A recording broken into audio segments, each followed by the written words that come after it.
हरे कृष्णा।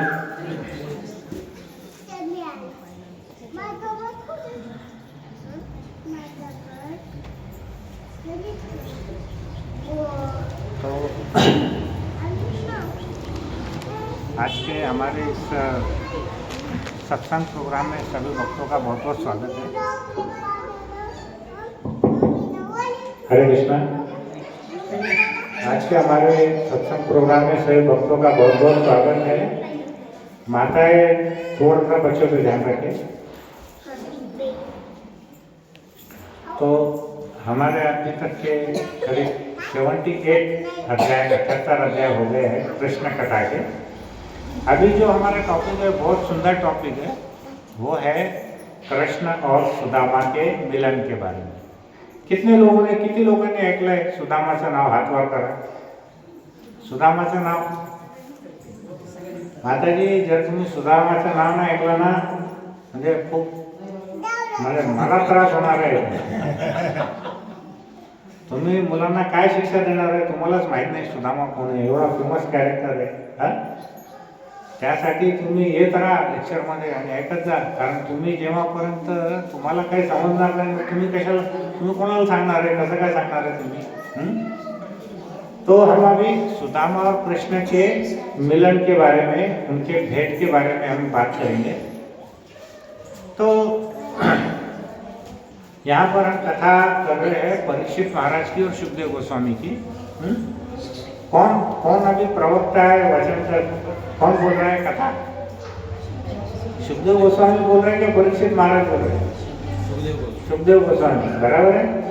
और सुन रहा कौन है? परीक्षित महाराज। तो सुखदेव गोस्वामी परीक्षित महाराज की जब कथा चल रही है तो परीक्षित महाराज ऐसा उसको इतना ध्यान से कथा सुन रहे थे, तो सुखदेव गोस्वामी को उन्होंने पूछा परीक्षित महाराज ने कि भगवान, आपने अभी तक का हमको बहुत सारी कथाएं बताई है, लेकिन आप हमको ऐसी कुछ कथा बताओ कि जैसे श्री कृष्ण क्या है, ये मुक्ति प्रदाता है। कृष्ण का दूसरा नाम क्या है? मुकुंद, जो भगवान मुक्ति को प्रदान करते हैं।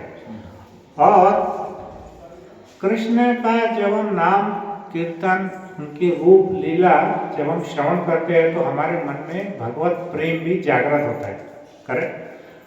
तो परीक्षित महाराज पूरे 7 दिनों से कुछ भी अन्न और जल दोनों का ग्रहण नहीं किए थे और रात में 1 मिनट भी वो सोए नहीं थे। हम यहाँ पे लेक्चर में आते 1-1.25 घंटे के लिए, उसमें हमको कितनी तकलीफें दी थी। और अभी प्रभु जी ने बोला इधर 8 डिग्री टेम्परेचर हो गया मंडा का, तो सब प्रभु जी माता जी को ऐसा लग रहा है कि अभी बर्फ गिर गई सिर के ऊपर। आधे गायब हो गए, है कि नहीं? भगवान की भक्ति मुश्किल नहीं है, लेकिन इतनी आसान भी नहीं है। छोटी छोटी बात पे हमारे शरीर को कोसते रहना। अरे प्रभु जी, मेरा इतना टाइट शेड्यूल चल रहा है अभी पिछले 1-1.5 महीने से, मैं रियली बोल रहा हूँ, मैंने आपको पहले कभी नहीं बोला, लेकिन अभी मेरे को हर बार यहाँ पे टाइम निकालने के लिए 1 हफ्ता पहले से स्ट्रगल करना पड़ा। मेरे पूरे कोर्ट केसेस आ गए अभी, जो कि पहले मैंने 7-8 साल पहले किए थे, उनके पूरे मेरे को अटेंड करना है। हमारे फैक्ट्री का एक्सपेंशन चालू है, आधे टाइम पे हमारे माताजी बाहर है, कभी हमारा बेटा बाहर है। कोई ना कोई स्टाफ के लोग नहीं है, बहुत सारी प्रॉब्लम है। लेकिन अगर हमको सेवा करना है तो सब चीज़ बाजू में रखना है, क्योंकि हम क्या कर रहे हैं, 15 दिन में खाली 1 या 2 घंटे ही हम टाइम दे रहे हैं। करेक्ट? वो भी नहीं देंगे तो फिर हमारा जो मन है वो भौतिक इंद्रियों में 24 घंटे लिप्त रहने वाला है। तो हम परीक्षित महाराज से ये देखना चाहिए कि इतने बड़े चक्रवर्ती सम्राट होने के बावजूद वो सब त्याग करके वो क्या कर रहे हैं, कथा का श्रवण कर रहे हैं। हमारे पास में उनके कंपैरिजन में कुछ भी नहीं है, तो भी हम बोल रहे हैं कि हम बहुत बिजी है। तो आप देखिए यहाँ पे उनकी कथा सुनने की जो उत्कंठा है, उनकी इच्छा है, इतनी तीव्र है परीक्षित महाराज की कि वो उनको संबोधित कर रहे हैं भगवान, किसको? सुखदेव गोस्वामी को, क्योंकि वो भगवत कथा बोल रहे हैं। तो उनको बोलते हैं भगवान, आप हमको कुछ ऐसी कथा बताइए कि जिससे हमारा भगवत प्रेम और मुक्ति दोनों एक साथ हमको मिल सके। तो उन्होंने क्या किया, भगवान का उन्होंने पहले बताया कि भगवान क्या करते हैं, ब्रह्मा का निर्माण, जगत का निर्माण करते हैं, उसका पालन करते हैं और संहार करते हैं, बराबर है। तो जगत का निर्माण कौन करते हैं, ब्रह्मा जी। उसका पालन कौन करते हैं, विष्णु जी। और संहार कौन करते हैं, तीनों के अंदर में सबसे बड़ा काम कौन सा है, कर रहे, पालना सबसे बड़ा है। पैदा करना कोई मुश्किल नहीं है, हाँ? मारना भी मुश्किल नहीं है। हम देखते हैं कितने लोग बच्चों को पैदा करके, कई बार सुनते हैं, सब नहीं करते लेकिन ऐसे फेंक देते हैं कचरे में, ऐसा भी है, हाँ? पैदा भी करना बड़ी मुश्किल नहीं बात है, मारना तो सबसे आसान है। टेररिस्ट गैंग वाले बम बना के फिर रहे, हाँ? अभी दिल्ली के इसमें उन्होंने ऐसा कुछ केमिकल बनाया कि वो बोले कि मंदिरों के प्रसाद में अगर मिला देंगे उसको तो 10-10 हज़ार लोग अगर प्रसाद लेने आए तो सब मर जाएंगे, ऐसा प्लान था उनका। और वो सब कौन थे, सब डॉक्टर थे। हाइट बोले तो हम अभी तक क्या सुनते थे कि आतंकवादी लोग अनपढ़ है, पर इस बार आतंकवादी कौन है, सब डॉक्टर है।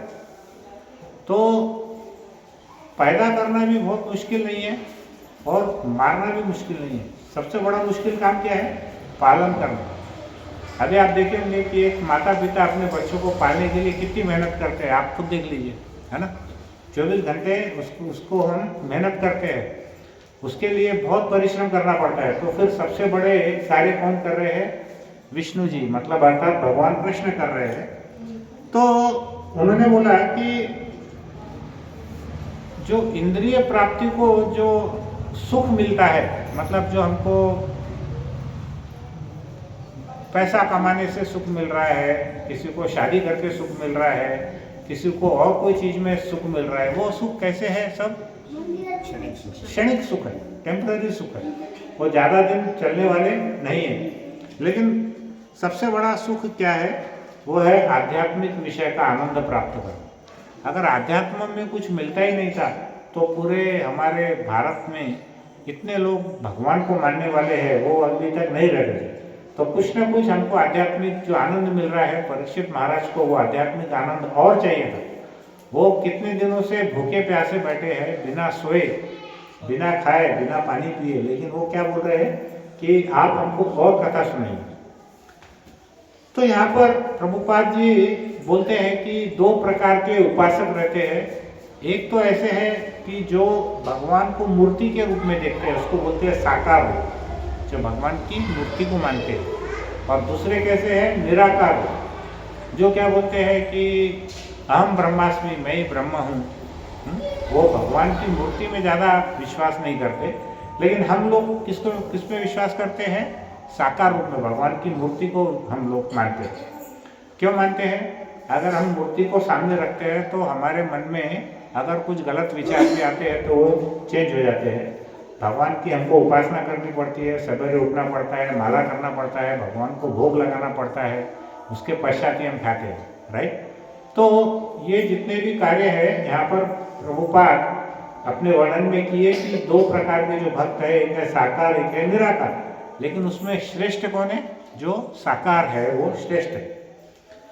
तो उसमें उन्होंने फिर और बताया कि भक्त 3 प्रकार के रहते हैं। अभी सुदामा से मिलन हुआ नहीं है, उसके पहले प्रभुपाद थोड़ी सी भूमिका बना रहे हैं, भक्त की व्याख्या दे रहे हैं। तो भक्त 3 प्रकार के हैं। प्रथम श्रेणी के भक्त है, द्वितीय श्रेणी के भक्त है और तृतीय श्रेणी के भक्त है। प्रथम श्रेणी के भक्त कौन है, क्या फर्क है तीनों में, आप खुद को देखिए कि आप कौन से श्रेणी में आते हैं। प्रथम श्रेणी के भक्त वो है जो प्रत्येक जीव में परमात्मा देखते हैं। तो फिर वो चाहे ब्राह्मण हो, क्षत्रिय हो, वैश्य हो, शूद्र हो, कुत्ता हो, गाय हो, या कुत्ते का मांस खाने वाला चांडाली क्यों न हो, वो सब में क्या देखते हैं, चींटी में भी वो क्या करते हैं, परमात्मा को देखते हैं। वो कौन है, प्रथम श्रेणी के भक्त। तो जितने हमारे आचार्य हैं, जितने हमारे गुरु है, वो सब कैसे हैं, वो प्रथम श्रेणी के भक्त हैं, क्योंकि वो सब में परमात्मा देखते हैं। द्वितीय श्रेणी के भक्त कौन है, जो केवल वैष्णवों को, भगवान के भक्तों को, उनके अंदर ही वो परमात्मा देखते हैं। अभी हम लोग क्या है, कथा में आए हैं तो हम क्या बोलेंगे, जितने भी प्रभु जी माता जी आए हैं उनके अंदर में परमात्मा है। लेकिन जो लोग बाहर घूम रहे हैं उनके अंदर में परमात्मा नहीं है, क्योंकि वो उनको कुछ इंटरेस्ट नहीं है। तो हमको क्या लगेगा कि उनके अंदर उनको कोई रुचि नहीं है भगवान में, तो उनमें परमात्मा नहीं है। हम क्या बोलेंगे, सिर्फ भगवान के जो अर्च विग्रह है या नहीं, भगवान नहीं, जो हमारे भक्त है उनके अंदर में ही परमात्मा, ऐसा द्वितीय श्रेणी के। और तृतीय श्रेणी का जो भक्त रहेगा ना, वो क्या करेगा, वो बोलेगा कि सिर्फ मंदिर के जो अर्च विग्रह है और हमारे जो गुरु है बस उनके अंदर ही परमात्मा है, बाकी किसी में परमात्मा नहीं है।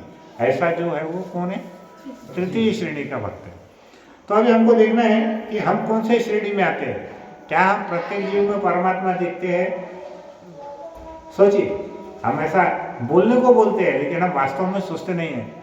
कुत्ता आया तो हम भगा देते हैं उसको, हाँ, और भी कोई जानवर आता है तो हम भगाते हैं। हमारे अभी देखो चाइना में, अमेरिका में, यूरोप में इतना बुरी तरह से नॉनवेज खा रहे हैं लोग, उनको कहाँ लग रहा है इसके अंदर परमात्मा है। वो क्या बोलते हैं मालूम है, ये इसके अंदर में कोई आत्मा परमात्मा नहीं है, आत्मा परमात्मा सिर्फ मनुष्यों में है, जानवरों में है ही नहीं, ऐसा उनका बोलना है। तो वो क्या कर रहे हैं, पूरा मांसाहार कर रहे हैं, बुरी तरह से मांसाहार कर रहे हैं। चाइना में तो जिंदा केकड़े खा लेते हैं, सांप खा लेते हैं, बिच्छू खा लेते हैं, इतना बुरा हाल है वहाँ पे। कुत्ते खाते हैं, बिल्ली खाते हैं। हमारे यहाँ पे शास्त्र में बोला हुआ है कि जो कुत्ते खाते हैं उसको क्या बोलते हैं, चांडाल बोलते हैं। मांस में भी खाने की जो एकदम सबसे निकृष्ट लेवल है उसको बोलते हैं।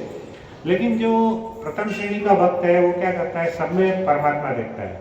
द्वितीय श्रेणी का भक्त क्या है, वो भगवान के भक्तों में परमात्मा देखता है। और तृतीय श्रेणी का भक्त क्या है, खाली अर्च विग्रह में, मतलब भगवान की मूर्ति में और अपने गुरु में ही वो परमात्मा देखता है, बाकी उसको लगता है भक्तों में भी कोई परमात्मा है नहीं। तो हमारा जो चेतना का स्तर है, जैसे जैसे हमारा ऊंचा जाने वाला है वैसे वैसे हमको वो समझ आने वाली है। तो यहाँ पर प्रभुपाद बोलते हैं कि यदि कोई भक्त, यदि कोई व्यक्ति कुछ भी नहीं करे तो कम से कम उसने क्या करना चाहिए, भगवान और भगवान के जो प्रतिनिधि है उनको क्या करना चाहिए, झुककर प्रणाम करना चाहिए। और भगवान का जो चरणामृत है वो तो भी लेना चाहिए कम से कम, है ना।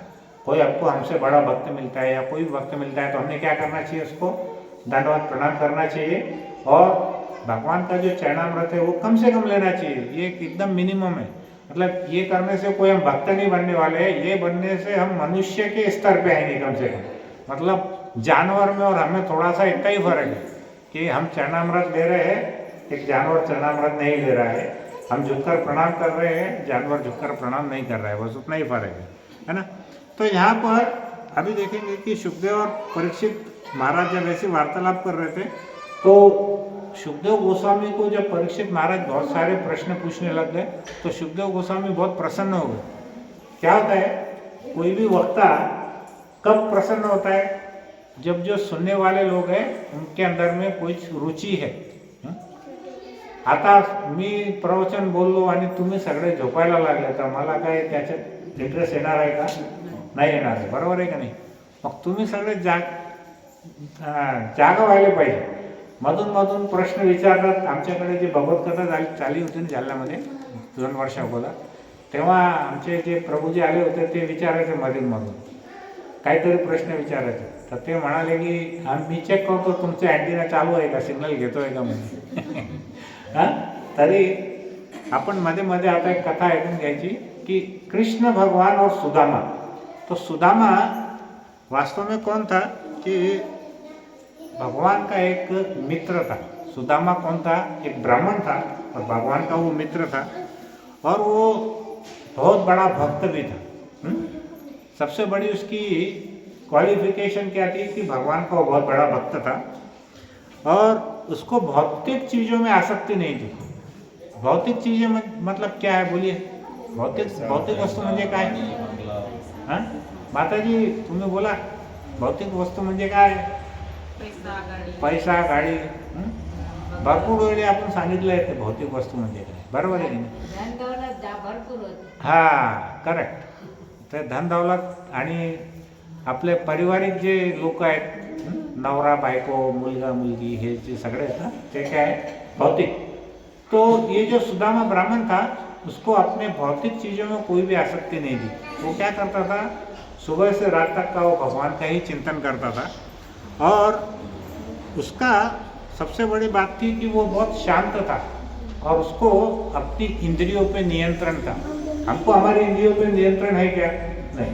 अगर हमारा मन करता है कि पिक्चर देखना है तो फिर पिक्चर देखना है। हमारा मन करता है गप्पे मारने का, हाँ, तो हम क्या करते हैं, गप्पे मारते हैं। किसी का मन करता है जुआ खेलने का, किसी का मन करता है दारू पीने का, हाँ, किसी का मन करता है मांसाहार करने का, किसी का मन करता है अवैध संग करने का। तो वो क्या करता है, उसके पीछे पीछे वो भागता रहता है। तो मन के ऊपर में नियंत्रण करना जो कि अर्जुन के लिए भी संभव नहीं था, वो सुदामा के लिए संभव था। अर्जुन ने बोला ना मैं सब कर सकता हूँ लेकिन मैं मन के ऊपर में विजय प्राप्त नहीं कर सकता हूँ। वो बोला कि मैं हवा को बांध सकता हूँ लेकिन मन के ऊपर कंट्रोल नहीं कर सकता। सुदामा में खास बात क्या थी, वो इतना बड़ा भक्त था भगवान का कि उसका पूरी इंद्रियों के ऊपर में संयम था। तो वो कैसा था सुदामा, वो गृहस्थ था हमारे जैसा। उसके भी शादी हुई थी, उसकी पत्नी थी, उसके बच्चे थे, लेकिन उसको धन एकत्रित करने में वो व्यस्त नहीं रहता था। हमारे हम क्या करते हैं, या तो नौकरी करते हैं, या तो व्यवसाय करते हैं, या तो हम खेती करते हैं, कुछ तो करते हैं और उसमें हम क्या करते हैं, धन एकत्रित करते हैं। लेकिन सुदामा को भगवान की इतनी भक्ति थी कि उसका किसी में भी करने का मन नहीं रहता था। और उसके मन में ये बात थी कि हमारे ज़िंदगी में जितने भी सुख और दुख आएंगे वो हमको पहले से ही भगवान ने निर्धारित किया हुआ है। जितना सुख मिलने वाला है, जितना दुख मिलने वाला है वो भी मिलने वाला है। अभी आप प्रयास कीजिए, हम देखो बहुत से लोग पैसों के पीछे भागते रहते हैं रात दिन। वास्तव में उनको पैसा मिलता है क्या? नहीं मिलता है। कई बार ऐसा होता है कि कोई पैसे के लिए प्रयास नहीं करता लेकिन उसके एकदम से लॉटरी लगती है। हाँ, अभी हमारे यहाँ पे देखिए, हमने समृद्धि मार्ग में आपने भी सुने होंगे, हाँ, जो किसानों को 2-3 लाख रुपए एकड़ का जमीन का भाव था वो कितना मिला, 1 करोड़ रुपए का, है ना। उनको ये नहीं समझ में आ रहा था वो पैसे का करना क्या है। तो वो क्या करते थे, बैंक में पैसे डाल के ऐसा कैश लेके जाते थे और कार खरीदने के लिए उसके पास रखते थे। ये 15 लाख रुपए घ्या, कोणती चांगली गाड़ी है ते आम्हाला द्या। हाँ, तो ऐसे भी लोग हैं कि उनको पैसा मिल भी गया तो उनको समझ में नहीं आता उसका क्या कैसे संभाल के रखने का है, वो भी प्रॉब्लम है। तो भौतिक जो आसक्ति है सुदामा के अंदर में बिल्कुल भी नहीं थी। वो एकदम संतुष्ट रहते थे, शांत स्वभाव के थे, जो कि ब्राह्मण का गुण है। और उनके मन में ये विचार थी कि जो भी सुख है दुख है जो मेरी ज़िंदगी में आना है वो प्रभु ने मेरे को पहले से ही बता दिया है कि इतना सुख मिलने वाला है और इतना दुख मिलने वाला है, तो मैं उसके लिए बहुत ज़्यादा प्रयास क्यों करूँ। वो उसके लिए प्रयास भी नहीं करते थे। तो उन्होंने क्या किया कि वो केवल कृष्ण की भक्ति के लिए अपना समय का वो सदुपयोग करते थे। अब उनकी घर की परिस्थिति कैसी थी, बहुत ही ज़्यादा दरिद्र थे, उनके पास कुछ भी नहीं था। उनके पास एक भी अच्छा वस्त्र नहीं था पहनने के लिए। उनकी जो पत्नी थी वो इतनी गरीब थी कि उसकी भी साड़ी बहुत जगह से फटी थी। और ये जो सुदामा ब्राह्मण थे उनका भी जो कुर्ता था और उनका जो धोती था बहुत जगह से फटा हुआ था। तो बहुत ज़्यादा दरिद्र अवस्था में थे। कपड़ा तो छोड़ो, उनके पास में खाने के लिए अन्न भी नहीं रहता था। कितने कितने दिन वो उपवास करते थे। तो समस्या ऐसी थी कि ये सब उनकी पत्नी को सहन नहीं होता था। उनकी पत्नी को इसलिए सहन नहीं होता था कि ऐसा नहीं कि वो भूख के कारण परेशान थी, उसको अपने भूख की परवाह नहीं थी। उसको परवाह थी अपने पति की। वो हमेशा सोचती थी कि मेरे पति इतने अच्छे शुद्ध भक्त है भगवान के और इतने पवित्र है और हमेशा भगवान की भक्ति में लगे रहते हैं, अगर उनको समय पर मैं प्रसाद नहीं दूंगी तो वो बहुत कमज़ोर, पहले से ही बहुत कमज़ोर हो गए थे, बहुत दुर्बल थे, उनकी पूरी हड्डियाँ दिखती थी।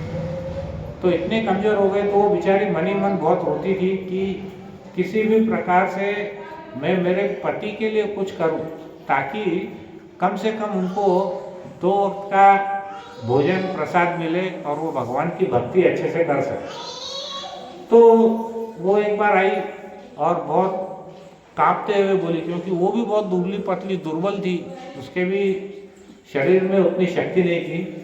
वो बहुत डरते डरते आई अपने पति के पास में और उनको विनती करने लगी, बोलने लगी कि प्रभु, मुझे पता है कि जो हमारे द्वारकाधीश है श्री कृष्ण, वो आपके बचपन के मित्र है और वो बहुत ही दयालु है, बहुत ही ब्राह्मणों के प्रति उनका बहुत स्नेह है और मेरी ऐसी इच्छा है कि एक बार आप उनसे मिलिए। मिलने से क्या होगा कि आप हमारी जो दरिद्रता है, इतनी जो हमारी अवस्था है, उसके अंदर में जरूर वो कुछ मदद करे, ऐसे उसको लगा। तो एक बार बोला, 2 बार बोला, कई बार उसने विनती की, लेकिन सुदामा भी कैसे थे, सुदामा भी ये नहीं चाहते थे कि मैं जाकर के मेरे मित्र से कुछ मांगू। वो भी कैसे थे, बहुत ही स्वावलंबी, स्वाभिमानी, बहुत ही स्वाभिमानी थे।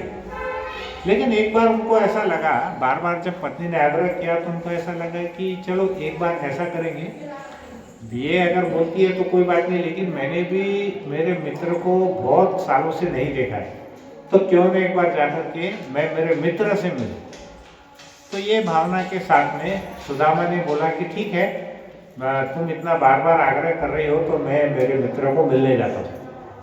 अब मिलने जाता हूँ तो फिर उन्होंने सोचा, उनकी पत्नी ने सोचा कि आपको मित्र के लिए कुछ न कुछ भेंट लेके जानी पड़ेगी। लेकिन घर में इतना बुरा हाल है कि उनके पास तो कुछ खाने को था, न पीने को था, न अन्न था, न कुछ अनाज था। तो उन्होंने बोला कि देखो, मैं जाऊँगा तो सही, लेकिन हमारे पास तो उनको कुछ भेंट देने के लिए है भी नहीं। तो उनकी पत्नी ने बोला चलो कोई बात नहीं है, मैं उसका इंतजाम करती हूँ। ऐसा करने के बाद क्या हुआ, उनकी पत्नी अपने आसपास के 4 घरों में गई और 4 घर से थोड़ा थोड़ा उन्होंने क्या किया, चावल लेकर के, वो 4 मुट्ठी चावल लेकर के लाई और एक पोटली में उसको बांध दिया और बोला, कृष्ण बोले कि ये जो है आप अपने मित्र को भेंट दे देना। तो सुदामा भी अपने मित्र का ध्यान करते हुए, वो तो पहले से ही बड़े भक्त थे और उनके मन में जब ये विचार आया कि मुझे अपने मित्र को मिलना है, तो वो बहुत प्रसन्न हो गए और ऐसे ही सोचते सोचते वो अपने घर से निकले, कुटिया से निकले और कुटिया से निकल कर के वो द्वारका की तरफ पैदल निकल पड़े। और जब वो वहाँ पर निकल गए तो उन्होंने क्या किया कि पहले उनकी पत्नी ने बहुत बोला कि आप भगवान के शरणागत है, भगवान के भक्त है, भगवान अपने शरणागतों की बहुत ही रक्षा करते हैं, मित्रों उनके जो भक्त रहते हैं उनकी सहायता करते हैं, ऐसा उनको बहुत समझाया। तो ये सब लेकर के, पोटली लेकर के वो निकल पड़े वहाँ से और वो राजधानी द्वारका की ओर जब चले तो उसके बाद में क्या हुआ कि उन्होंने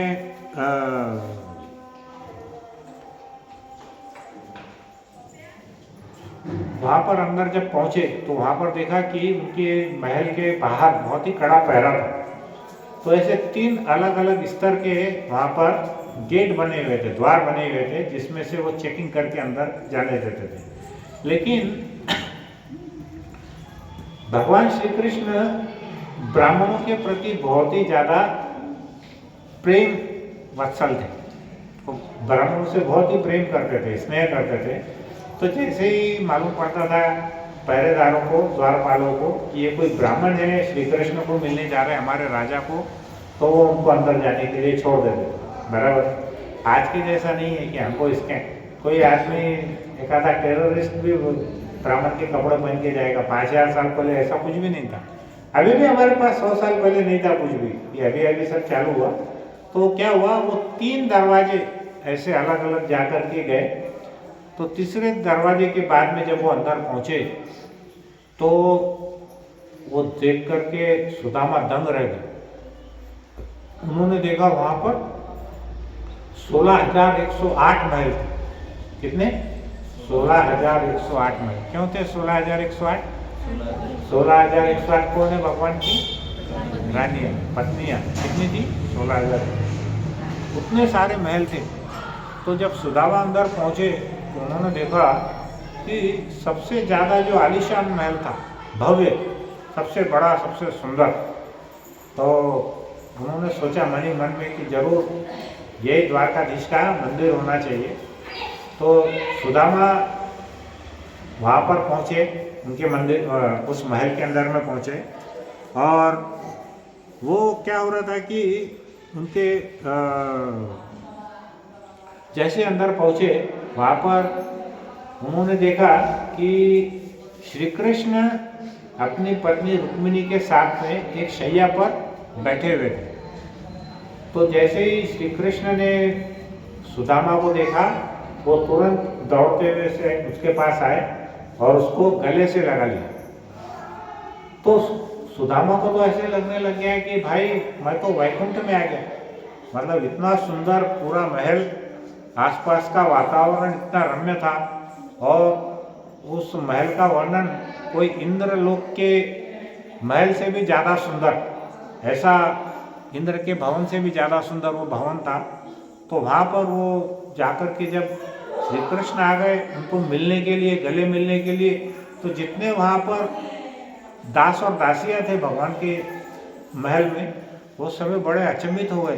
कह रहे ये इतना फटा कपड़े पहना हुआ, नंगे पैर आ रहा है ये व्यक्ति सुदामा, और भगवान जो इतने ऐश्वर्यशाली है, भगवान की सेवा में हजारों हजारों लक्ष्मियाँ उनकी सेवा करते रहती है, बराबर है ना। तो ऐसे लक्ष्मीपति इस दरिद्र ब्राह्मण के पास में क्यों जा रहे? तो सबको बड़ा आश्चर्य हुआ। वो वहाँ पर उनको देखने लगे कि क्या बात है। फिर क्या हुआ, कृष्ण उनको बड़े प्रेम से गले मिले और उनको उन्होंने अपने पास बुला करके, तो रुक्मिणी भी खड़ी हो गई साइड में देख करके कि अरे ऐसा कौन सा व्यक्ति है कि भगवान खुद उठ करके उसको जा करके गले मिल लिए। फिर भगवान ने क्या किया, कृष्ण ने उनको अपने गद्दे पर बिठाया, उस गद्दे पर जिसमें केवल रुक्मिणी ही बैठ सकती, जिसमें केवल रुक्मिणी ही बैठती थी, रुक्मिणी देवी। तो उस हरे कृष्णा। तो भगवान ने क्या किया, उसको अपने गद्दे पर बिठाया वहाँ पर। और सबसे बड़ी बात जो मैंने आज तक कोई भी लेक्चर में नहीं सुना या कहीं पढ़ा, उन्होंने उनको, सुदामा को नीचे बिठाकर भगवान ने उसके चरण धोए अपने हाथों से, और चरण धोने के बाद में वो जो पानी था उसका अपने सर के ऊपर में प्रक्षालन किए। मतलब अगर वो कोई भक्त भी है लेकिन वो इतना दरिद्र व्यक्ति, उसके पूरे कपड़े फटे हुए, उसके पास में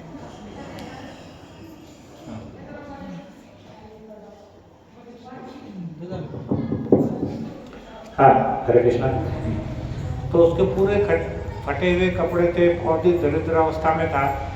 जब भगवान उसके पैर धो रहे थे तो उसके जो पैरों के अंदर में पूरी चीरें पड़ी हुई थी, क्योंकि इतने दूर वो बेचारा नंगे पैर चल के आया था, उसके पास पहनने के लिए कोई चप्पल भी नहीं थी।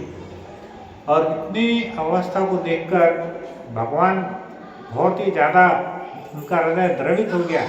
बहुत उनके मन में भाव आया कि देखो ये मेरा भक्त और मेरा बचपन का सखा इतनी दूर से चलकर मेरे को मिलने आया है। तो भगवान ने क्या किया, उसके चरण धोए, प्रक्षालन किया और उसको बहुत ही प्रेम पूर्वक उसको गद्दी पर बिठाया। और उसके साथ में क्या हुआ कि जो रुक्मिणी देवी थी, वो देखा जब अपने पति इतना उसका स्वागत कर रहे हैं, तो पत्नी का कर्तव्य है कि वो भी क्या करने लगी, उसको जो चामर रहता है वो उसको हवा करने लगी, रुक्मिणी देवी जो लक्ष्मीपति है। अब आप देखो, एक जो दरिद्र व्यक्ति है उसको चामर कौन डुला रहे हैं, लक्ष्मी देवी खुद, है ना, जिसके पास में अरबों खरबों करोड़ों अरबों अशरफिया सोने की रहती है, वो लक्ष्मी देवी उसको चामर डुला रही है। और भगवान जो लक्ष्मी के पति है वो क्या कर रहे हैं, उसका चरण का प्रक्षालन कर रहे हैं अपने सर के ऊपर। तो ये कैसे संभव है, ये हमको भक्ति से ही संभव है। भगवान को अगर हमको प्रसन्न करना है तो हम कैसे कर सकते हैं, केवल भक्ति से कर सकते हैं। भगवान को हम करोड़ों रुपए से, अरबों रुपए से डोनेशन लेके नहीं कर सकते। भगवान को अगर हमको प्रसन्न करना है तो भगवान को केवल हम हमारी भक्ति से प्रसन्न कर सकते हैं। तो फिर उन्होंने क्या किया, उस ब्राह्मण को सुगंधित वस्तुओं से जैसे चंदन, आगरू और केसर का लेप किया भगवान ने, सुंदर सुंदर, क्योंकि वो इतनी दूर से आए थे तो उसका बहुत ही अच्छे से स्वागत किया चंदन लगा करके। और बाद में उन्होंने अगरबत्तियाँ जलाई और दीपक से उनकी आरती की। अब हम सब भगवान की आरती कर रहे हैं, भगवान क्या कर रहे हैं, सुदामा की आरती कर रहे हैं, बराबर है। और उसके बाद में भगवान ने, एक प्रश्न है, भगवान ने सब क्यों किया, तो बता सकते हैं भगवान ने ये सब क्यों किया? हाँ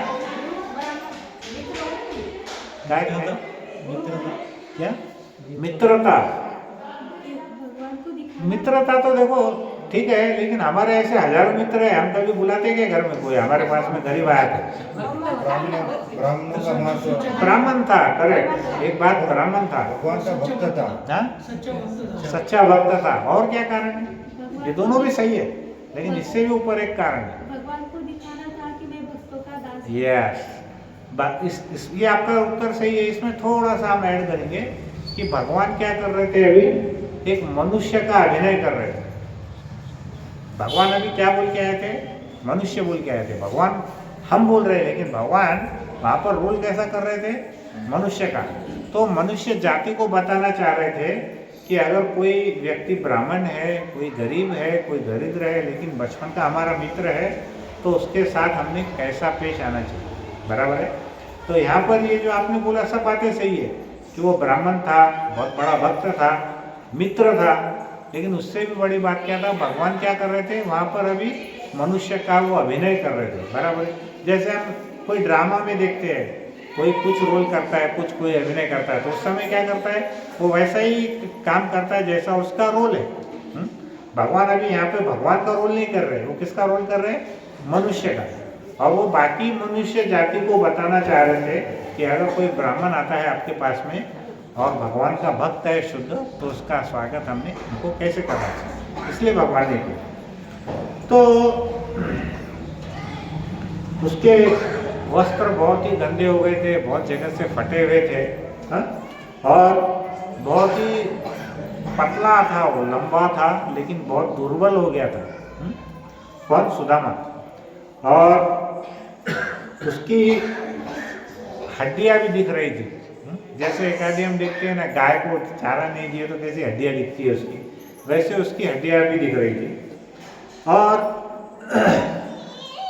जो भाग्य की देवी है रुक्मिणी देवी, वो उसको चामर कर रही थी, पंखा झल रही थी। तो वहाँ पर जितनी भी उपस्थित स्त्रियाँ थी, दासियाँ थी, वो एकदम सदमे में थी कि अरे इतना गरीब व्यक्ति, ये तो हमारे से भी गरीब है। उनके जो दास और दासियाँ थे, उनके पास में सुदामा से भी बहुत ज़्यादा धन था।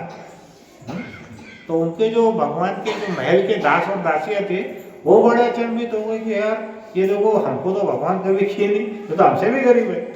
और भगवान क्या कर रहे हैं, उसको गले मिल रहे हैं, उसको, वो तो छोड़ो, गले मिलना तो बहुत बड़ी बात है। जो सिर्फ बलराम जी को और रुक्मिणी देवी को गले मिलते हैं भगवान, और किसी को गले मिलते नहीं है, तो ये तो इसको गले भी मिल रहे हैं। और सबसे बड़ी बात, ब्राह्मण हुआ तो क्या हुआ, चरण का उनका धो करके और उसको उन्होंने पूरा प्रक्षालन अपने सर के ऊपर में पानी डाला, ये कैसे संभव है। तो वो बहुत ही एकदम खड़ी रह गई, उनको समझ ही नहीं आ रहा था कि ये कैसे हो सकता है, इतने बड़े भगवान।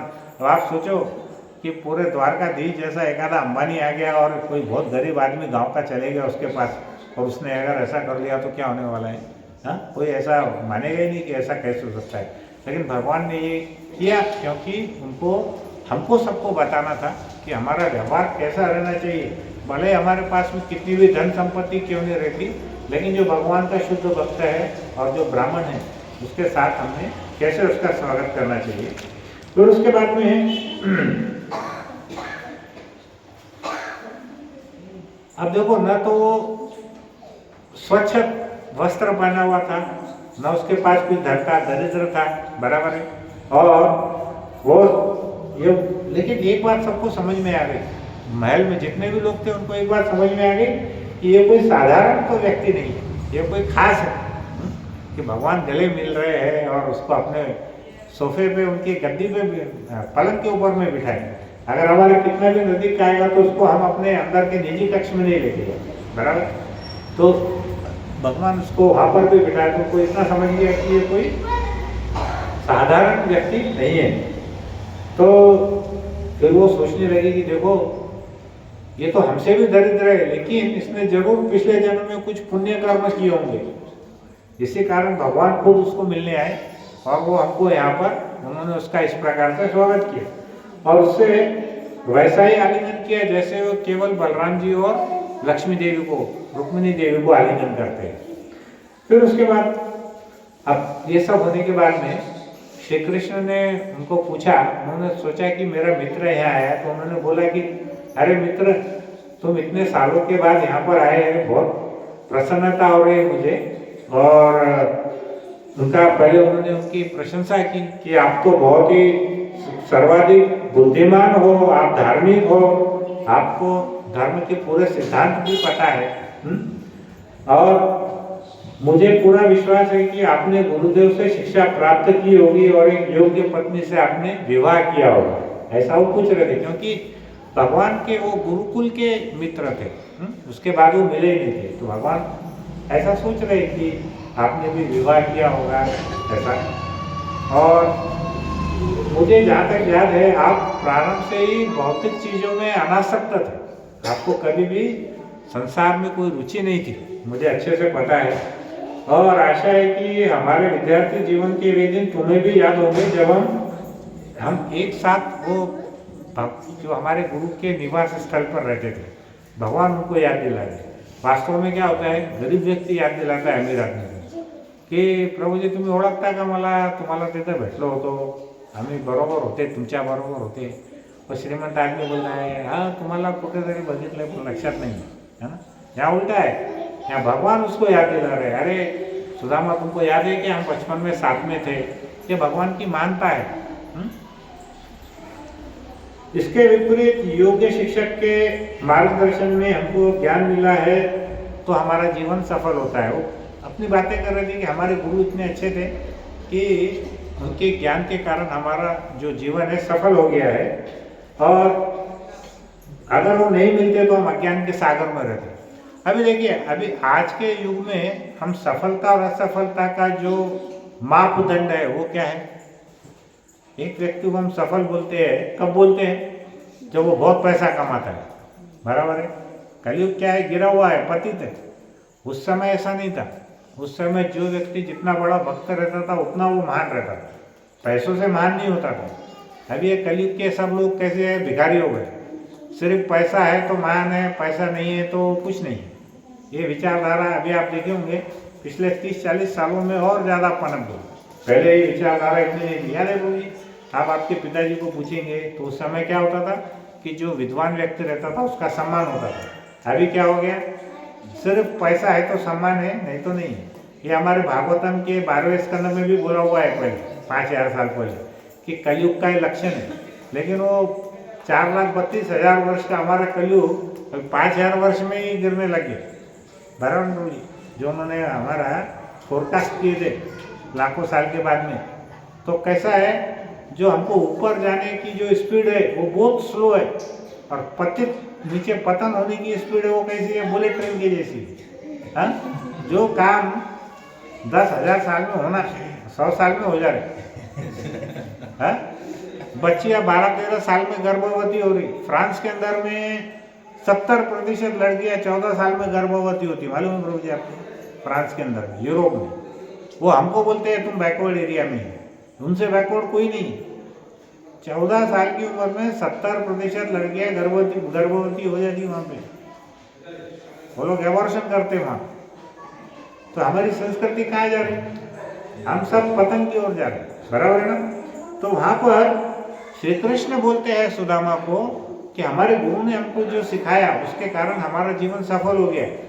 तो इसका मतलब वो ऐसा नहीं देख रहे थे कि मैं द्वारकाधीश बन गया और एकदम दरिद्र बन गया, मतलब मेरा जीवन सफल है और इसका जीवन फेल है, ऐसा नहीं था। वहाँ पर क्या हुआ कि उनका बोलना ऐसा था कि ये इतना बड़ा भक्त है, इतना बड़ा ज्ञानी है, तो वो सफल है।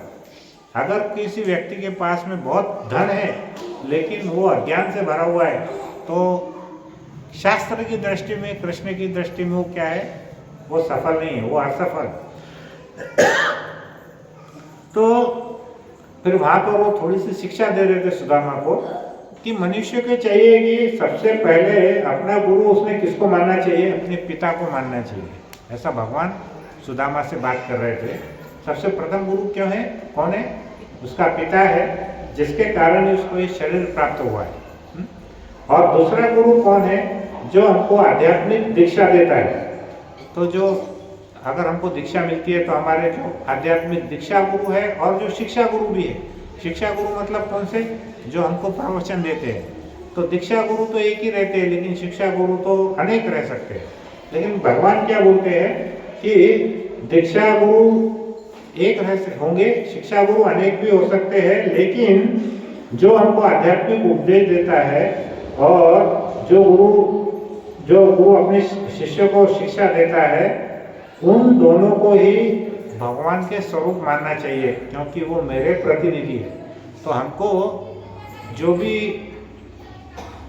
आध्यात्मिक ज्ञान देता है उसको भी हमने गुरु के प्रतिनिधि के रूप में, गुरु कौन है, भगवान का प्रतिनिधि है, और जो आध्यात्मिक शिक्षा देते हैं वो कौन है, गुरु के प्रतिनिधि है। तो वो भी भगवान के समान ही उनको मानना चाहिए। ऐसा भगवान कृष्ण सुदामा जी को बोल रहे हैं। और ऐसे अनेक गुरुओं से लाभ उठाकर अपने जीवन के परम उद्देश्य को, यानी आध्यात्मिक सिद्धि को प्राप्त करना है और भगवत धाम को प्राप्त कर सकता है, जो केवल मानव जीवन में ही संभव है। वो उनको समझा रहे हैं कि आपको ये भगवान के पास में जो जाने का मार्ग है वो केवल मनुष्य के जीवन में ही संभव आहे। आता समजा तुम्ही असा विचार करा की आपल्याला दुसरा कोणती देह भेटली, एखादा प्राणीची आपल्याला शरीर भेटला तर आपण भगवंताच्या धामामध्ये जाऊ शकतो का? आता कुत्र्याची आपल्याला मिळाली किंवा सुअरची आपल्याला डुकराची मिळाली तर आपण भगवंताच्या धाममध्ये जाऊ शकतो का? आपण जाऊ शकत नाही। म्हणजे आपल्याला फक्त काय मनुष्य देह है, हम इसी देह में भगवत धाम को जा सकते हैं। ऐसा कृष्ण सुदामा को बात कर रहे हैं। तो उन्होंने बताया कि हर एक व्यक्ति को मेरे 4 वर्ण और 4 आश्रम, विशेष करके गृहस्थों के लिए 4 आश्रम का पालन करना चाहिए। तो कौन से 4 आश्रम है? पहले 25 साल कौन सा है? ब्रह्मचर्य का पालन करना। हाँ, पहले 25 साल में क्या करना है? ब्रह्मचर्य का पालन करना है। अभी मैंने आपको उदाहरण दिया, फ्रांस में लड़कियां 14 साल में गर्भवती हो जा रही है बिना शादी के। तो ये क्या हो रहा है, पूरा संस्कृति हमारा पतन हो गया। भगवान क्या बोल रहे हैं? 25 साल तक हमको ब्रह्मचर्य का पालन करना चाहिए। फिर उसके बाद के जो 25 साल है वो हमने गृहस्थ में इंद्रिय तृप्ति भी करना है और हमने हमारे जीविका भी कुछ पैसे भी कमाना है। लेकिन इंद्रिय तृप्ति संयमित होना चाहिए, शास्त्र के हिसाब से लिमिटेड, जो हमको खाली वंश को आगे बढ़ाने के लिए उतना ही हमने संबंध रखना चाहिए, बहुत ज़्यादा लिप्त नहीं होना है। फिर उसके बाद 50 साल से 75 वर्ष तक हमने क्या करना है? वानप्रस्थ आश्रम में। पहले क्या होता था, वानप्रस्थ में लोग घर छोड़ के जंगलों में जाते थे, लेकिन अभी जंगल ही नहीं है। किधर भी जाए तो ईटा, कंकड़, कंक्रीट, बिल्डिंग इधर ही है, किधर भी जाओ। अभी देखो अभी कितने बार हम न्यूज़ में देखते हैं कि वो मराठी में न्यूज आते, त्याच्या घरी बिबट्या घुसला आतमध्ये। अरे बिबट्या आतमध्ये नाही घुसला, तुम्ही त्याच्या जंगलमध्ये घुसले। बराबर है कि नहीं? उसके एरिया में तुम घर बना रहे, अभी बड़ा जंगल था, तुमने क्या करे, काट डाले झाड़ों। तो बिबटे क्या करेंगे? तुम्हारे घर में घुसेगा ना। तुम उसके घर में घुस गए जंगलों में, बिबटे किधर जाएंगे? तो अभी इसलिए शिला प्रभुपाद ने क्या किया, उनको क्या बोला कि आप 4 नियमों को पालन करो, 16 माला करो, और 16 माला करके भक्तों के संग में रहो। अगर हम ये श्रवण करते हैं, 4 नियमों का पालन करते हैं, 16 माला करते हैं, तो हमारा घर ही मंदिर है, हमको किधर भी बाहर जाने की जरूरत नहीं है। ऐसा उन्होंने बोला, ठीक है। और उसके बाद उन्होंने क्या बोला कि जो 76 साल से 100 साल तक है, आखिरी के जो 25 साल है उसमें संन्यास आश्रम लेना चाहिए। तो वानप्रस्थ और संन्यास में क्या फर्क है? वानप्रस्थ में हम पति पत्नी से बात कर सकते हैं, संन्यास में पूरा छोड़ करके बाहर जाना है, अगर जिंदा रहे तो। अभी 76 से 100 साल में जिंदा कहाँ रहने वाले हैं? है क्या कुछ गारंटी? नहीं ना। तो अगर मैं तो हमेशा बोलता हूँ वानप्रस्थ तक ठीक है, कुछ समझ में आता 75 साल, और डॉक्टर साहब 76 से 100 में कितने लोग हैं जिंदा है? मुश्किल है ना, बहुत मुश्किल है। तो अभी अगर हम जिंदा रहे तो फिर 76 से 100 साल रहेंगे, और निष्ठापूर्वक हमने कर्तव्यों का पालन करना है और अपने गुरु की सेवा में अपना जीवन समर्पित करना है, ऐसा वो बात कर रहे थे। फिर भगवान श्री कृष्ण ने उनको बचपन का अपने जो उनके बहुत ही एक उनकी क्रीड़ा थी उसके बारे में उन्होंने याद दिलाया कि एक बार क्या हुआ था, उनको गुरु की पत्नी ने कुछ लकड़ी लाने के लिए बोला था। तो ये दोनों के दोनों क्या किए, लकड़ी लाने का आदेश दिया था, और दोनों सूखी लकड़ियाँ ढूंढने के लिए चले गए एकदम घने जंगलों के अंदर। और वहाँ पर अंदर जाने के बाद में वहाँ क्या हुआ, वो गुम हो गए जंगल में। और वहाँ पे बहुत ही, वो बवंडर को क्या बोलते मुझे मराठी में, चक्रवात, बवंडर को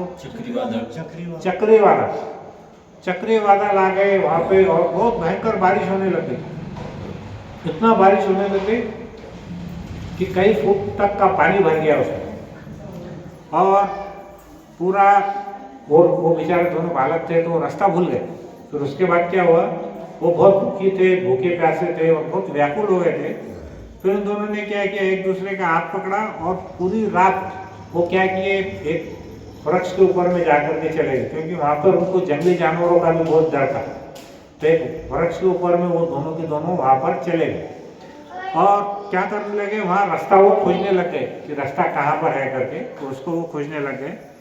और प्रातःकाल क्या हुआ, जब गुरु और उनकी पत्नी ने उनको ढूंढा तो उन्होंने देखा कि ये दोनों बालक अभी तक आए नहीं हैं। तो उनके गुरुजी बहुत चिंतित हो गए, और उन्होंने क्या किया, जो बाकी के शिष्य थे उनको सबको बोला कि जाओ उनको ढूंढ करके लेकर के, क्योंकि सुबह तक एक तो उजाला हो गया था और बारिश भी रुक गई। तो वो क्या हुआ, पूरे जंगल में सब जने उनको ढूंढ करके उनको लेकर के आए। और हमारी खोज में उन्होंने क्या किया, उन्होंने देखा तो ये बहुत ज़्यादा संकट में थे, दोनों फंसे हुए थे झाड़ के ऊपर। तो फिर बाद में जब वो वापस आए तो उनके गुरुजी बहुत प्रसन्न हो गए उनके ऊपर में, और बहुत प्यार से उनको बोले कि देखो, तुमने सिर्फ हमारा आदेश मानने के लिए अपने जीवन को तुमने इतना जोखिम में डाला। तुम इतने घने जंगलों में चले गए अंदर, इतनी भयंकर बारिश हो रही है, इतना तूफान आ गया, फिर भी तुम लोग वापस नहीं आए। तुम लोग सुबह लकड़ी काट कर ही वापस आए पूरा। तो वो बहुत ही ज़्यादा उनसे प्रसन्न हो गए थे, और उनको देख करके उन्होंने क्या किया, उनको आशीर्वाद दिया। उनको बोला कि तुम्हारी जो भी सभी इच्छाएं हैं और आकांक्षाएं वो पूर्ण होगी। अब हम ये सोचेंगे कि देखो, द्वारकाधीश भगवान थे, उनकी इच्छाएं आकांक्षाएं तो पहले से पूर्ण थी, वो तो भगवान है, द्वारकाधीश है। लेकिन अगर हम भौतिक दृष्टि सोचेंगे कि अगर उनके गुरु ने सुदामा को आशीर्वाद दिया कि तुम्हारी सब इच्छाएं पूर्ण होंगी, तो फिर हम तो एक तरफ बोल रहे बहुत दरिद्र है, गरीब है, खाने के लिए अन्न नहीं, पहनने के लिए वस्त्र नहीं, तो फिर वो भौतिक इच्छा पूरी सुदामा की हुई क्या? आपको क्या लगता है? देखो, उनके गुरु ने उनको अगर आशीर्वाद दिया तो गुरु का आशीर्वाद तो कभी खाली जा नहीं सकता।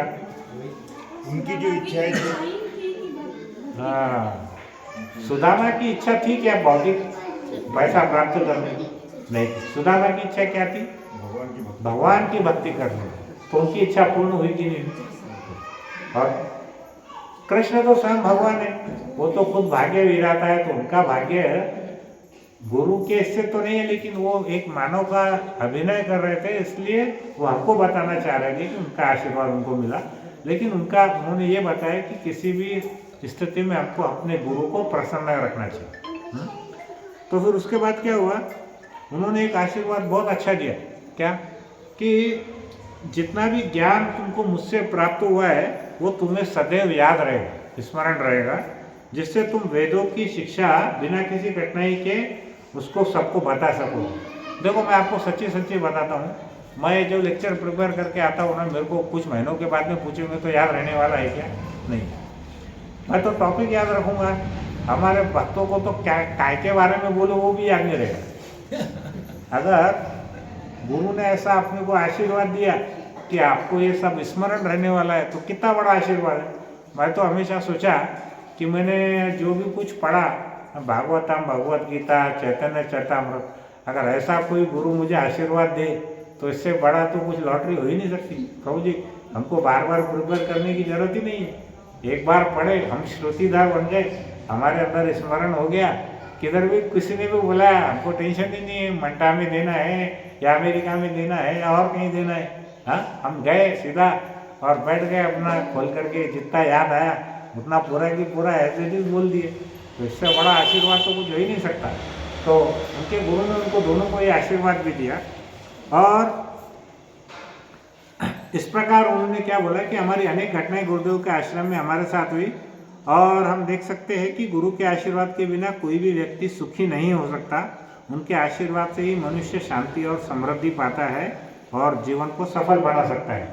ऐसी बात किसने किसको बोला? श्री कृष्ण ने सुदामा को बोला। अब हम इतनी देर से बोल रहे हैं तो अभी तक 40 मिनट भगवान ही बोल रहे हैं पूरे, आखिरी के 5 मिनट खाली सुदामा बोलते हैं उनको। सुदामा बोलते हैं, हे मेरे प्रिय मित्र कृष्ण, आप प्रत्येक जीवात्मा के परम भगवान और परम गुरुदेव हैं। मतलब ऐसा नहीं है मेरा दोस्त है तो गले में हाथ डाल के बढ़ गए, क्या रे क्या चल रहा तेरा, वैसा नहीं है। वो उनको कैसा रिस्पेक्ट से बात कर रहे हैं कि आप ही भगवान हैं, आप परमात्मा स्वरूप हर एक के अंदर में मौजूद है। इसीलिए क्या होता है, आजकल हमारे लोगों के अंदर में अक्ल नहीं है किससे कैसी बात करना है। सामने वाला अगर उसको थोड़ा रिस्पेक्ट से बात कर रहा है तो हम उसको अरे तुरे से बात करना चालू करते हैं। तो इससे बड़े मूर्ख व्यक्ति हो सकते हैं कोई? अगर सुदामा को भगवान इतना गरीब और दरिद्र होने के बाद उसका इतना सम्मान कर रहे हैं, मुझे लगता है कि आज के टाइम में अगर कोई ऐसे व्यक्ति का हम सम्मान करेंगे तो हमारे गले में हाथ रखेंगे और दूसरे को। क्या चल रहा सेठ? हाँ क्या आपको बहुत मस्ती में दिख रहे, बहुत कमाली है। यहाँ अभी ऐसी भाषा, अकल नहीं है बात करने की। रिस्पेक्ट, आदर से बात करना चाहिए। जो चाहे आदमी हमसे कितना भी बड़ा हो या हमसे कितना भी छोटा हो, सबसे बड़ी बात क्या है? आदर से बात करना चाहिए, उसको सम्मान से बात करना चाहिए। अगर वो सम्मान से हम बात करेंगे तो वो हमको सम्मान देगा, अगर हम सम्मान नहीं देंगे तो वो भी हमको सम्मान देने वाला नहीं है। और उसके बाद में क्या हुआ, उन्होंने बोला कि गुरु के आश्रम में मुझे आपके साथ रहने का सौभाग्य प्राप्त हुआ। हे प्रभु, निर्धारित वैदिक कर्तव्यों के बारे में मुझे कुछ नहीं कहना है।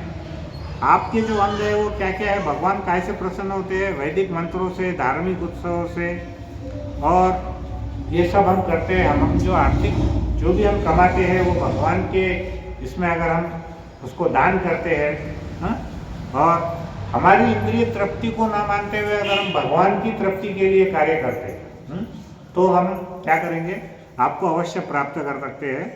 और हमारी जो आपकी आवश्यकता है, हमारी आवश्यकता है, वो हमने आपको सामने रख करके पूरा ग्रहण करना चाहिए। जैसे हमको प्रसाद अगर लेना है तो पहले हमने किसको देना चाहिए? भगवान को अर्पित करके फिर हमने प्रसाद लेना चाहिए। अगर हम पैसा कमाते हैं तो भगवान, हमारे शास्त्र बोलते हैं, वैसे तो हमारे आचार्यों ने बोला था 50% दान करो, लेकिन अभी 50-50 कोई नहीं करता, कम से कम 10% तो भी दान करना चाहिए। ठीक है, ऐसा शास्त्र बोलते हैं। तो अर्थात अपनी सभी लीलाएं भगवान ने क्या किया, अपने आनंद के लिए रचाई, अन्यथा मानव का अभिनय करने की आपको कोई आवश्यकता नहीं थी। तो ये बात सुदामा जानते थे कि भगवान क्या कर रहे हैं, खाली अभिनय नाटक कर रहे हैं। दुर्योधन को समझा क्या? दुर्योधन को दूसरा नाटक समझा। जब भगवान शांति का प्रस्ताव लेके गए थे तो दुर्योधन ने क्या बोला, जब भगवान ने अपना उनको जो विश्व रूप बताया वहाँ पे, तो उसको लगा कि ये ग्वाला है, ये क्या है, बहुरूपिया है, जादूगर है। उसको समझ में ही नहीं आया। सिर्फ भीष्म पिता को समझ में आया और 5 पांडवों को समझ में आया, बाकी किसको समझे ही नहीं। मतलब यहाँ पर अगर भगवान प्रकट भी हो गए मान के चलो, तो हर एक व्यक्ति को समझने वाला नहीं है। लोग बोलते हैं ना, हमको भगवान दिखाओ, भगवान दिखाओ। अगर भगवान आ भी गए तो जैसे दुर्योधन हमारे हृदय में अगर रहेगा तो हम भगवान को पहचानेंगे कैसे? उसके लिए हमको क्या करना पड़ेगा, महाजनों के समान, जो भीष्म पितामह 12 महाजनों में से एक है, उसके प्रकार हमारी भक्ति होनी चाहिए, अन्यथा हम भगवान को कभी भी पहचान नहीं पाएंगे। तो हमारा ये जो आज का प्रवचन था, इसमें क्या था, सुदामा ब्राह्मण और श्री कृष्ण इनका मिलन, खाली हमारा इतना ही आज का टॉपिक था, वो कैसे मिले। अब हम इसके बाद वाला जो हमारा अगला जो अध्याय रहेगा ना, उसमें यहाँ पर सुदामा ने कृष्ण से क्या मांगा और कृष्ण ने सुदामा को क्या दिया, वो बहुत ही ज़्यादा प्रेरणादायी और बहुत ही सुंदर कहानी है, वो हम अगले इसमें सुनेंगे। और ऐसे हम प्रभु जी बहुत सारे कहानियाँ श्रीमद् भागवतम में से और चैतन्य चरितामृत से ढूंढ के निकालेंगे, जिसके अंदर भगवान ने क्या किया, सामने वाले भक्त का पहले पूरा छीन लिया, फिर उसको बहुत कुछ दिया। तो जो हमारे जैसे पतित, दरिद्र, दीनहीन लोग हैं, फुकटचा, उनके लिए बहुत अच्छी कहानी है। हम कैसे हैं, भक्ति में रोज स्ट्रगल कर रहे हैं, रोज हम कोशिश कर रहे हैं कि हम भक्ति में ऊपर जाए, लेकिन हमको क्या होता है, जब तक हमको कुछ उदाहरण के साथ कहानियाँ नहीं बताएंगे, तब तक हमारे दिमाग में वो घुसता नहीं है। हम जो फिलॉसफी बताते हैं थोड़े दिन में हम भूल जाते हैं, लेकिन जो कहानियाँ है ना प्रभु जी, वो हमको जन्म जन्मांतर तक याद रहती है। बराबर है। तो हम क्या करेंगे, अभी दूसरा जो हमारा प्रवचन रहेगा ना, उसके अंदर हम क्या करेंगे, कृष्ण और सुदामा का जो आपस में आगे क्या हुआ, सुदामा ने कृष्ण से क्या मांगा और कृष्ण ने सुदामा को कुछ दिया या नहीं दिया, हम उसके बारे में चर्चा करेंगे। और श्रीमद् भागवतम में और चैतन्य चरितामृत में ऐसे अनेकों उदाहरण हैं। अब आप बोलेंगे कि प्रभु जी ये तो एक सुदामा की कहानी बोल दी, इसमें हम कैसे विश्वास करेंगे। तो ऐसे भगवान ने कहा कि हमको मालूम था कलयुग के लोग हमेशा कंफ्यूज रहने वाले, कुछ मानने वाले नहीं है, इसलिए बहुत सारे उदाहरण हैं उसके अंदर में, कहानियाँ हैं कि भगवान ने क्या किया, पहले उनका सब कुछ छीन लिया और फिर बाद में उनको इतना कुछ दिया जिसकी वो कभी कल्पना भी नहीं कर सकते। हाँ, तो हम वो आने वाले लेक्चर में, प्रभु जी हमारा मुख्य उद्देश्य क्या है प्रवचन का, कि लोगों के दिमाग में भक्ति घुसना चाहिए। तो ये किन प्रकार उसको घुसाना है, तो भले हम सुदामा चरित्र पे एक प्रवचन ले क्या 5 ले, हमारा उद्देश्य क्या है, फटाफट कृष्ण कथा खत्म नहीं करना है। हमारा उद्देश्य क्या है कि हमारे अंदर में जो भी समानताएं है, जो सुदामा में और हमें कुछ समानताएं है, ये जो हमारा भौतिक जगत है कलयुग का, ये हमेशा पैसों के लिए, ऐश्वर्य के लिए, धन प्राप्ति के लिए, सुख के लिए इतना जो लालायित रहता है, उसको अगर भगवान से कुछ प्राप्त करना है तो उसको क्या करना चाहिए, और भगवान के साथ अगर ऐसा किए तो भगवान वास्तव में कुछ देते हैं या नहीं देते हैं, ये हमको दोनों चीज़ उसके बारे में हमको उसका श्रवण करना है। तो हम क्या करेंगे, दूसरे हमारे जो इसके आगे का जो हमारा सत्संग का प्रोग्राम रहेगा ना, उसके अंदर हम कृष्ण और सुदामा का जो आदान प्रदान है उसके बारे में करेंगे। और फिर उसके बाद में हम बहुत सारे उदाहरणों के साथ में कई सारी कहानियाँ, ऐसा मेरा मन है प्रभु कि हम क्या करेंगे, कहानियों के माध्यम से हमारे दिमाग में ये बैठना चाहिए किसी भी प्रकार से, कि अगर हम बहुत पतित है, गिरे हुए, तो भी हमको भगवान मिल सकते हैं। अभी क्या होता है, हमारे दिमाग में एक बात रहती है क्या, कि अगर हम हमेशा क्या सोचते हैं, अरे ये तो 5000 साल पहले की बात है, उस समय भगवान दिए होंगे। कोई बोलता है अरे वो तो भगवान के मित्र थे इसलिए दिए होंगे, पर अभी के बारे में कुछ है क्या, वो बताओ। तो फिर अभी भी अब शास्त्र के हिसाब से 5000 साल के कंपैरिजन में 500 साल या 50 साल बहुत नज़दीक के हैं। तो हम क्या करेंगे, बहुत सारी कहानियों के उदाहरण के साथ हम समझने की कोशिश करेंगे कि हम हमारी भक्ति अगर भगवान को देते हैं, तो भगवान अगर हमारा, कई बार क्या करते हैं लोग मालूम है, अगर हम बहुत अच्छा करते हैं भगवान का और भगवान ने हमारा कुछ छीन लिया, तो हम बोलते हैं अरे कल से माला बंद कर देंगे, रोज 2 घंटे माला कर रहे, 16 माला, बदले में क्या मिल रहा है आमचं, भगवंताने आमचं सगळं काढून घेतलं, मग कशाला करायची भक्ती बिक्ती, काय भेटत नाही, काय दिसतो का भक्तीमध्ये, काय दिसत नाही। आता जे माताजी 16 माळा करतात त्यांना काय दिसतात का, कृष्ण दिसतात का, राधा राणी दिसतात, काय दिसत नाही, मग कशाला करायची। हां, असे आपल्यामध्ये विचार येऊ शकतात। आपण त्यावरती कसं समजायचं, त्याच्यात खूप उदाहरण आहेत। आपण काय करणार आहे, पुढच्या लेक्चरमध्ये जेवढे उदाहरण आपल्याला भेटतील तेवढं उदाहरण आपण काय करणार आहे, सुदामाला प्रत्यक्ष ठेवून त्याचे तुलनात्मक जे आहेत ते आपण त्याची तुलना करायची आणि मग आपण समजून घ्यायचा प्रयत्न करायचा. ठीक आहे. हरे कृष्णा कृष्णा कृष्णा हरे हरे, हरे राम राम राम हरे हरे. श्रीमद् भागवतम की जय, श्रीला प्रभुपाद की जय, सभी भक्त वृंद की जय. निताई गौर प्रेमानंदे. हरे हरे कृष्ण.